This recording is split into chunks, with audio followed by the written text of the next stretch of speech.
ओम नमो भगवते वासुदेवाय।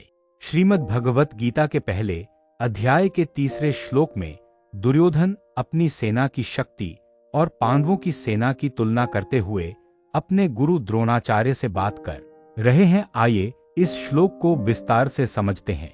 श्लोक पश्येता पांडुपुत्राणाम आचार्य महति चमूम व्यूढ़ा द्रुपदपुत्रेण तव शिष्येन धीमतातीन पदछेद पश्य देखो एताम।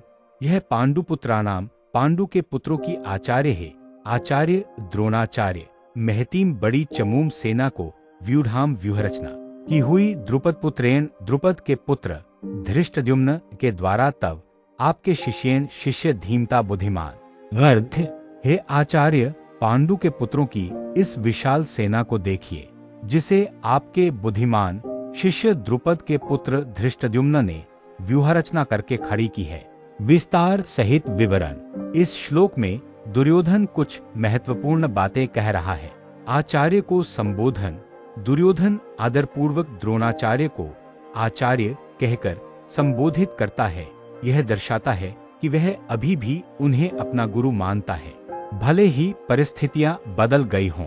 पांडवों की सेना का अवलोकन दुर्योधन द्रोणाचार्य से पांडवों की सेना को देखने के लिए कह रहा है।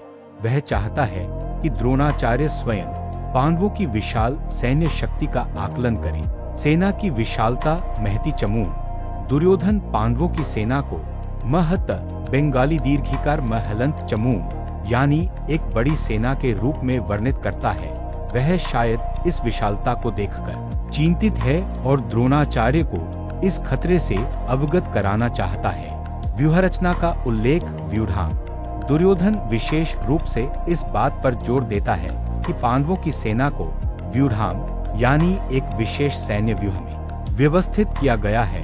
यह दर्शाता है कि पांडवों की सेना युद्ध के लिए पूरी तरह से तैयार है और उनकी रणनीति सुव्यवस्थित है। धृष्टद्युम्न का परिचय द्रुपदपुत्रेण दुर्योधन उस व्यक्ति का परिचय देता है जिसने इस व्यूहरचना को किया है। द्रुपद का पुत्र धृष्टद्युम्न। धृष्टद्युम्न पांडवों के पक्ष में है और द्रोणाचार्य का शिष्य भी है। द्रोणाचार्य के शिष्य के रूप में धृष्टद्युम्न तव शिष्येन। दुर्योधन धृष्टद्युम्न को द्रोणाचार्य का शिष्य बताकर एक महत्वपूर्ण बात कहना चाहता है। शायद द्रोणाचार्य को यह याद दिलाना चाहता है कि उनका ही शिष्य आज उनके विरुद्ध इतनी शक्तिशाली सेना का नेतृत्व कर रहा है। इसमें एक व्यंग्य या चिंता का भाव भी हो सकता है। धृष्टद्युम्न की बुद्धिमत्ता धीमता। दुर्योधन धृष्टद्युम्न को धीमता यानी बुद्धिमान कहता है। यह उसकी सैन्य क्षमता और रणनीतिक कौशल को दर्शाता है। दुर्योधन यह कहकर द्रोणाचार्य को यह समझाना चाहता है कि पांडवों का नेतृत्व एक सक्षम और बुद्धिमान व्यक्ति के हाथ में है, जिससे उन्हें कम नहीं आंकना चाहिए। संक्षेप में इस श्लोक के माध्यम से दुर्योधन द्रोणाचार्य को पांडवों की विशाल और सुव्यवस्थित सेना के बारे में बता रहा है, जिसका नेतृत्व उनके ही बुद्धिमान शिष्य धृष्टद्युम्न द्वारा किया जा रहा है। वह शायद द्रोणाचार्य को इस खतरे की गंभीरता से अवगत कराना चाहता है और उनसे अपनी सेना को उसी प्रकार तैयार करने की अपेक्षा रखता है। यह श्लोक युद्ध के पूर्व दुर्योधन की मानसिक स्थिति और उसकी आशंकाओं को भी दर्शाता है।